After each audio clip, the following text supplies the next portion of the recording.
to have this opportunity to have this close conversation with you. I think I'm going to get my phone. There are some questions some of my leaders will want to. How did it start, Apostle? Zaria, not London. You didn't come from London. You didn't come from, not even Lagos. If anybody would have thought that a global ministry will emerge, maybe we'll have connected it to some of the biggest places, Lagos, some of the biggest ministry connections. But from Zaria. Zaria is a part of Kaduna. I was born there. And Kaduna has been very central in the move of God in this country. We've had Bishop Fred Addo from Kaduna. We've had Bishop Boyedikbo move from Kaduna. We've had some people move from Kaduna. Talk to us about, you were in Zaria. You were sent to school.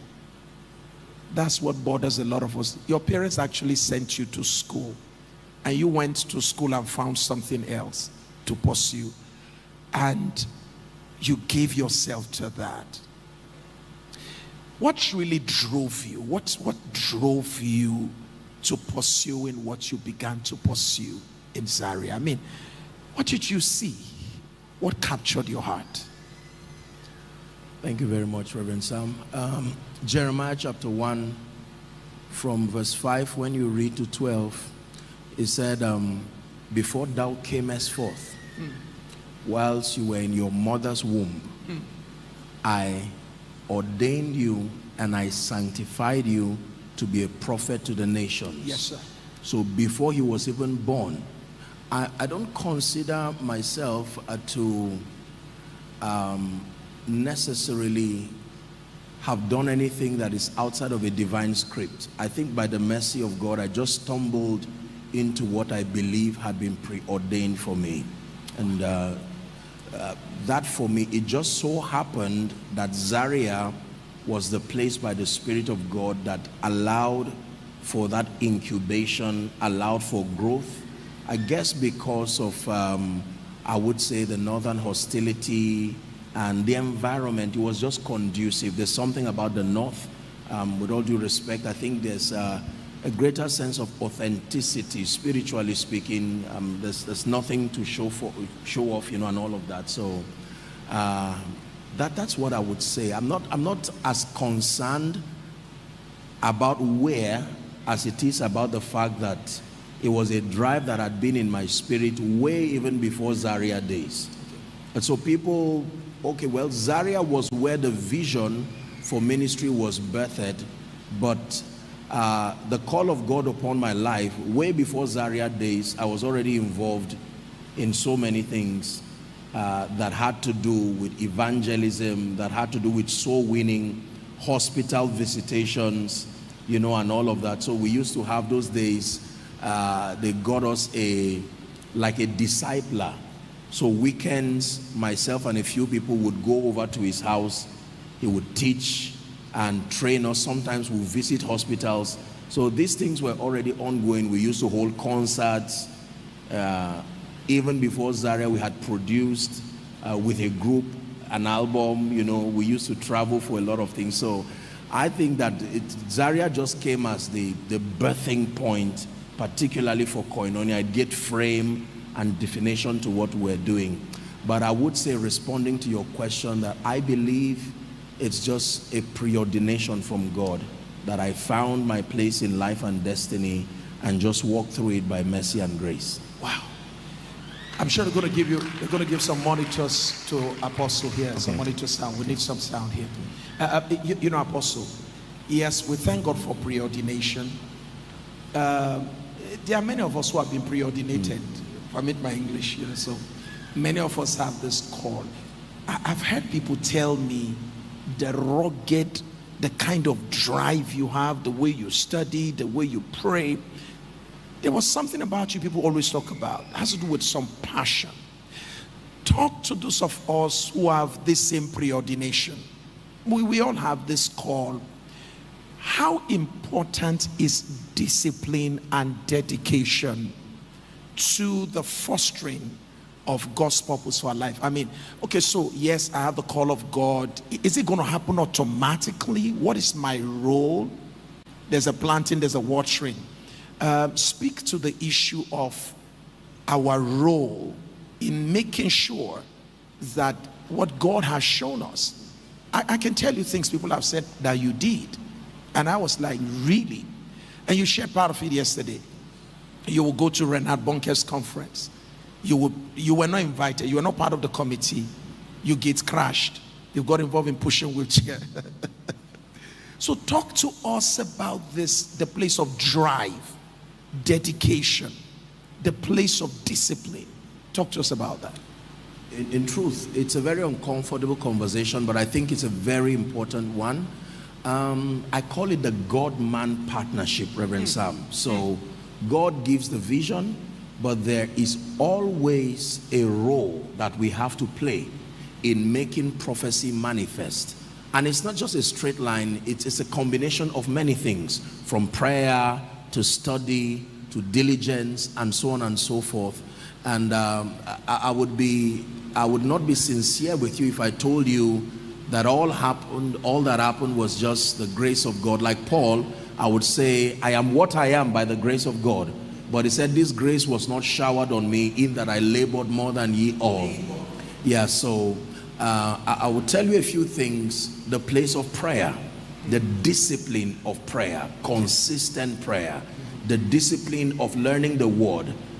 Remember those times, my money was largely spent, didn't have much of it, but it was spent buying books. I was always at the library getting books, Christian cassettes, you know, and all of that. Then we used to have the rechargeable lantern, you know, rechargeable lantern. I think it just came out. I remember I was so happy to have a torchlight that now had you know, a place where you can slot in a cassette. So it was, and I explored across different ministries.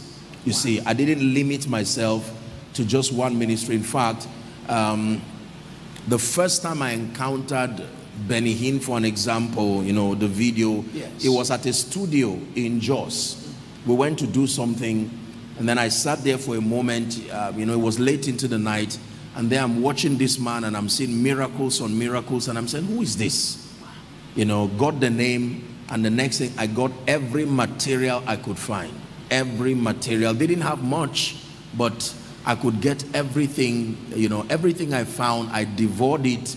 I learned. I used to go to cafes. They didn't have much, so I would spend a night vigil. There's what they call overnight browsing, and so that's what I would do. Some people know that. Oh, they do. So I would stay overnight and, you know, just browse, get this floppy disk and get materials, download materials, and then go back and study. I had a lot of Bibles, concordances. It was a huge sacrifice, but I would say the discipline of prayer, the discipline of study, and then the sheer determination to become all that I found from scripture that I could become. Everything God said I could become, I believed it. I really did. I believed it. And I learned early the responsibility dimension of becoming anything. So for me, I knew that my destiny was not in anybody's hands, and I needed to lay hold of it and to press to push. So I would say, in summary, these were some of the disciplines. Prayer, particularly the spiritual investments. We didn't have so much to do. I wasn't involved in so many extracurricular activities, movies and the rest. In fact, those times it was 0 movies, 0 visitations. They didn't have anything. You see, if it's not school, then it's just study and that's it. And I think that, again, the growth was enhanced because there were people we were always teaching. Okay. So there were people, so as you build people, generally you answer questions and all of that. That helped to strengthen our convictions because they looked up to us in various ways, and so we needed to always be, you know, at the cutting edge of what we believed God was doing. Wow. Yeah. You kept repeating, I didn't have much, but you were talking about buying books. You didn't have much. Reverend Sam, it was a lot of sacrifice. It came, I remember those days, so I used to have, there were no phones yet. So it was just phone booth, you know. You buy a card and then there were points where you slot it. So there was nothing like phones as we know it now. What I would do was to write on pieces of papers, books that I would buy. I would set it as a goal and put that, so as people blessed me, opportunities came, you know, whatever money came my way, I would just head straight to a Christian bookstore just to get these materials to, you know, just edify myself. I was all about growth. I knew early enough, I think it was a book by, was it Bill Johnson, The Supernatural Power of a Transformed Mind.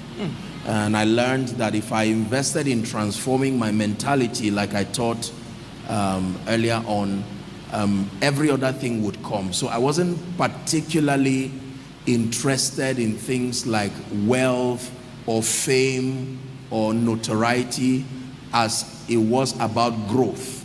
Growth for me was the focus, and I knew that if I contended for growth, every other thing that should come with growth will eventually, you know, follow through. So the power of focus, how important is, you seem very, very focused. You're very focused. My little interaction with you, you're very principled and you're very focused. How important is focus in the evolution of a leader, a pastor, whoever want to become? How important is focus? Reverend Sam, you cannot overestimate the power of focus. Focus is as powerful as vision. In fact, it is what drives vision until it fully delivers. It says, this one thing I do. There should always be one thing. There are many things, but there must be one thing. If a pilot is to fly to 3 cities, he would start with 1 city. The goal on paper would be 3 cities, but upon execution, it will be 1 place at a time. And vision is very powerful because focus, for instance, gives you the legitimacy to say no to many things. Wow. When you lack focus, you will not have the legitimacy to say no to so many things. So focus prunes your desires. It helps to aggregate your strength so that you invest it in achieving a common goal. And I think that honestly, it's at this point I can say it was the grace of God. The grace to be doggedly focused. And I think not knowing too many things can help a man to be focused. Wow. I think that the versatility of useless knowledge can distract your mind. Wow. This is one problem, particularly, you know, with the internet age. It provides so many information, so something is conflicting, something you are learning, somebody gives a health idea, another person is counteracting it, and eventually you don't know what to believe again. You see someone say eat eggs, someone say don't eat eggs, you will die. And then so once you know all of those things. So we didn't have so much access to knowledge. You needed to go for the knowledge you wanted. You get the idea. So it wasn't knowledge flashing at your face. You needed to look for it. So it gave you the liberty to look for useful knowledge, and it helped to guide, yes, wow, you know, to guide the focus. Apostle, we have quite a number of us who have a great call of God on our lives, and we have great assignments to carry out. But we've had mistakes, we've had missteps, we've taken wrong steps, taken wrong turns. And some are still wallowing in the memories of past failures, past disappointments. Like Moses, some have since run away. They've run away from the assignment, so to say, that God had called them to. Because like Moses, we made some mistakes, failures, could be moral, it could be anyhow. What do we do? You were talking about cybernetics. Yes. What do we do to find our way back? Can God still use us after a lot of failures, mistakes? Is there any hope for a pastor who had missed his way before? What is the hope? How can we come back? Absolutely. I think we can learn from the story of the prodigal son. The story of the prodigal son is a very profound story, Reverend Sam, because it shows how to go from grace to grass. Then it shows how to go from grass to grace. So the prodigal son, the story starts with a young man who is doing very fine, enjoying wealth, blessings and whatever, and then it gives him the liberty to make his decisions. It shows the power of decisions, the declining power of wrong decisions. And the Bible says the gentleman spent his life riotously. I don't think that his riotous living, he did not make the friends outside of his father's house. The same father who had the wealth, had the blessings, I'm sure the father mentored him and taught him a lot of things, but he had other friends. He had other people outside of his father's reach, and eventually they led him, advised him, ill-advised him, and he made a poor decision and he declined. But the profound part of that story was the fact that the Bible says he came to himself. I teach a lot on restoration, and one of the principles of restoration is the power of self-examination. Every man has the power to come to himself. You see, we don't choose consequences. We make decisions, and the decisions decide the consequences. And if and when you find out that you have taken a step that is outside destiny, the first thing you do is to run to God. You don't run away from God. No one else can help you. You run to God. One of my best psalms in the Bible is Psalm 51. I believe Psalm 51, the Psalm of David. It was a declaration of his brokenness and repentance before the Lord. So I think that people don't miss it in life just because they fail. They miss it in life because they remain there. Remaining there is really where the failure is.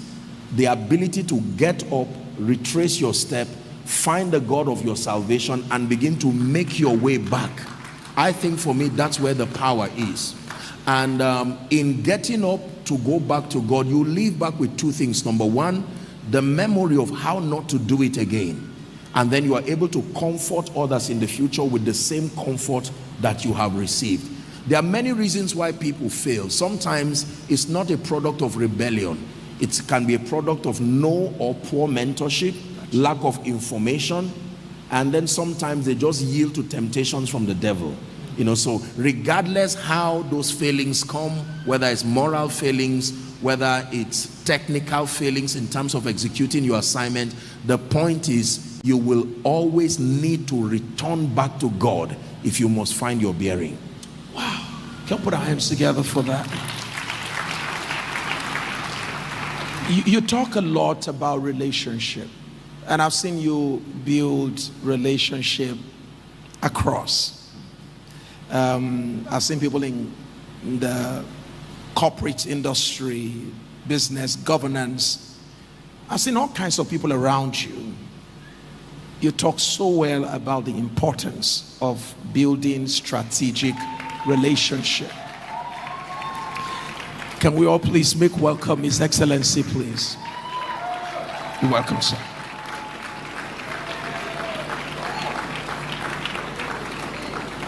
Thank you, sir.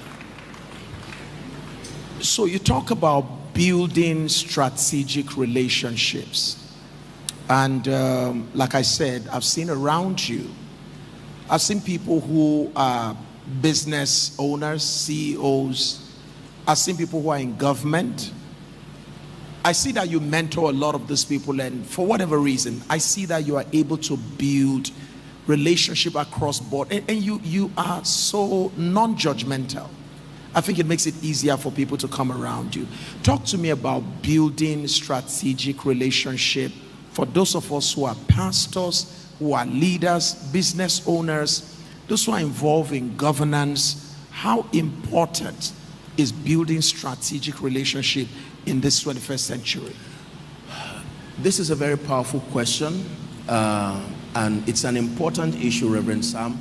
I think that for relationships, the first way to build relationships is to build yourself.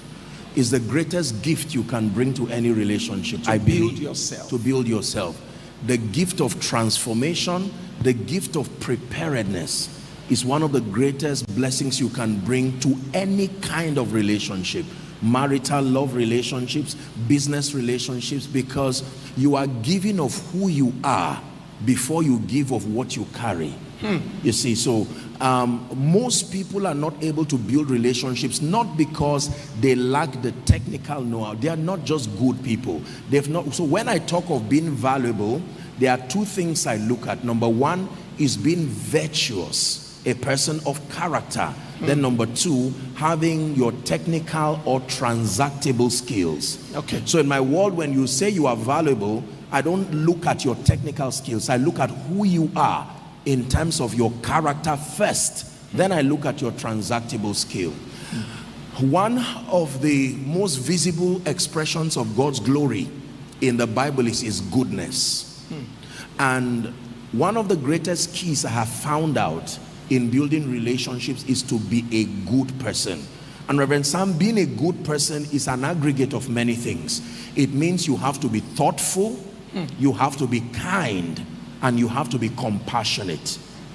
When you say someone is good, it means you are thoughtful, you are kind, and you are compassionate.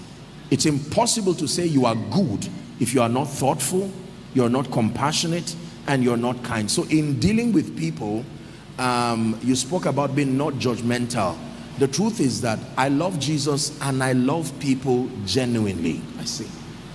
When you love people genuinely, you are able to navigate through their limitations.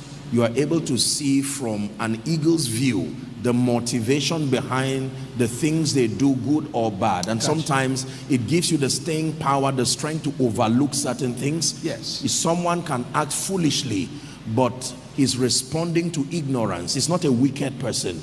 You know, and so on and so forth. So in dealing with people, I seek the greater good of everyone who comes around me.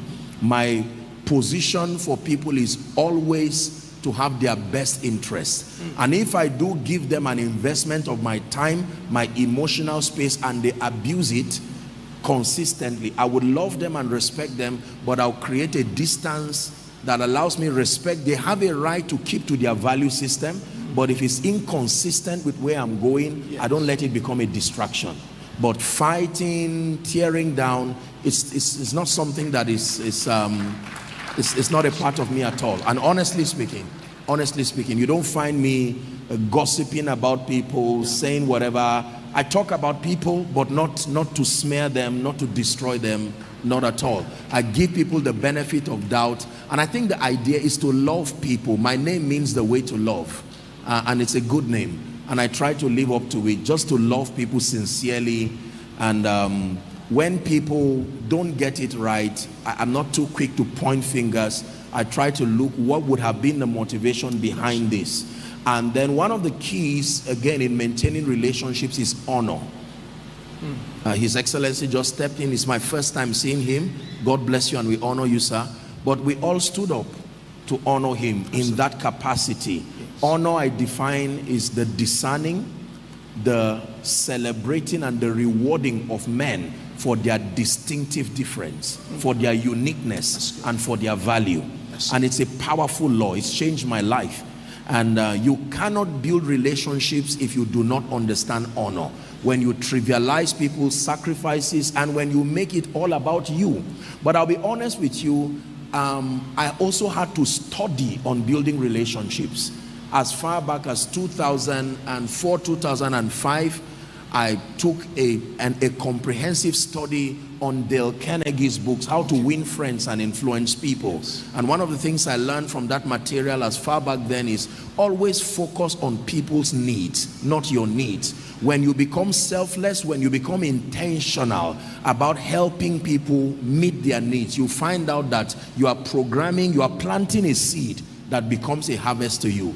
So when it becomes all about you, you use people, all about you, when you are around people, it's all about you. You can't build friends that way.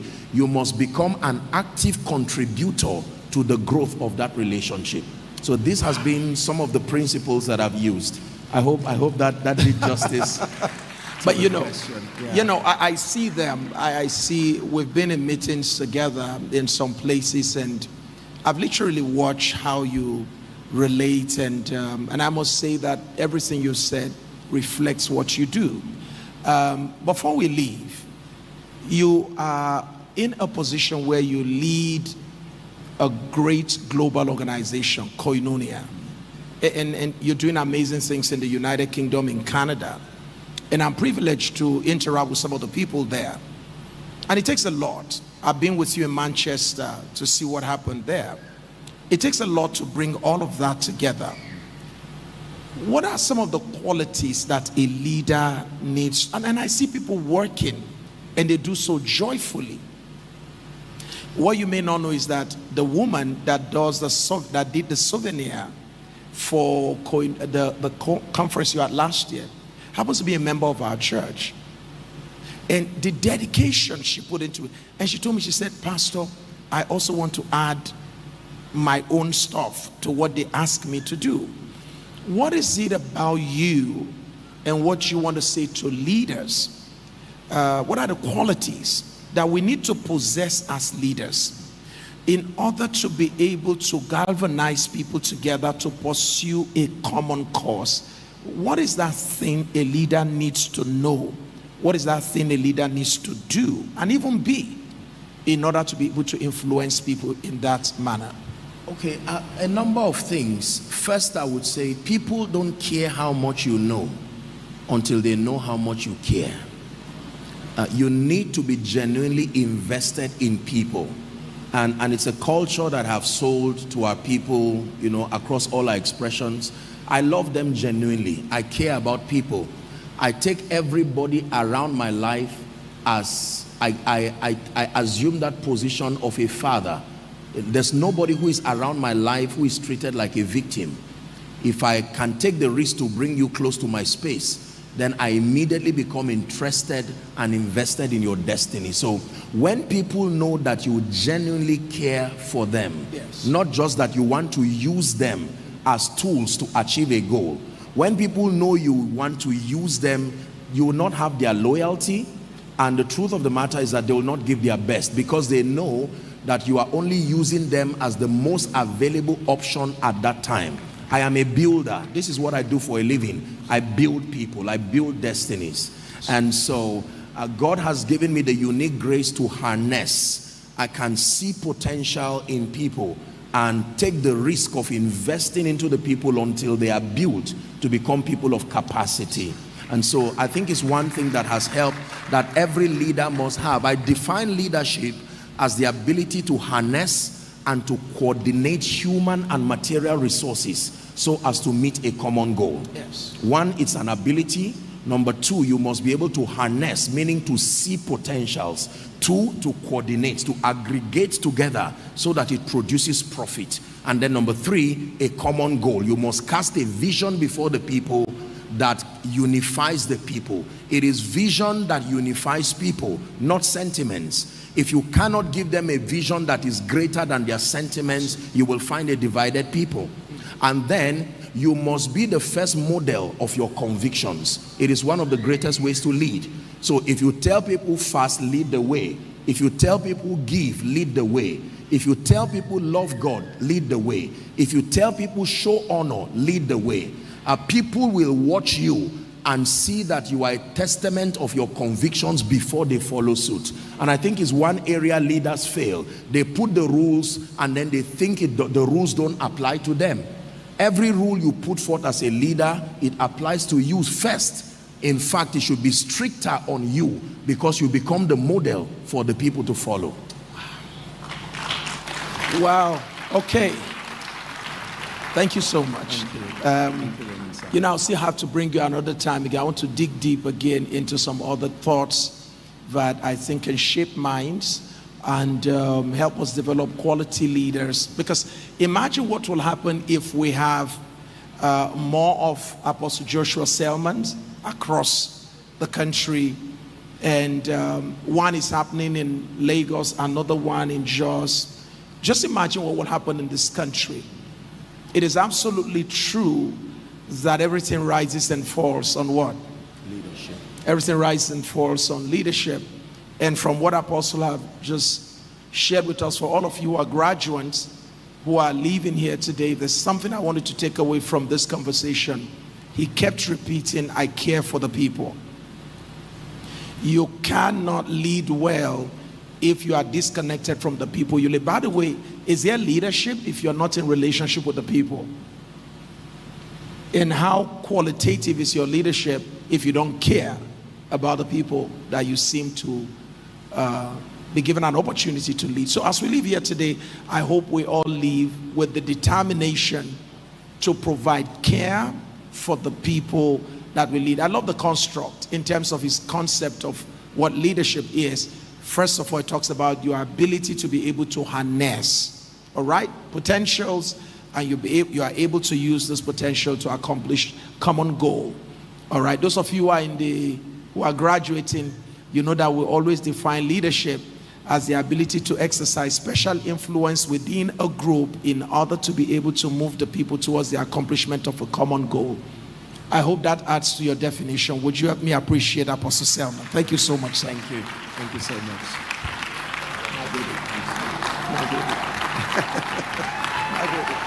Please help me celebrate him as he goes to sit down. I'm sure we're going to move this backward now. Help us quickly move this backward.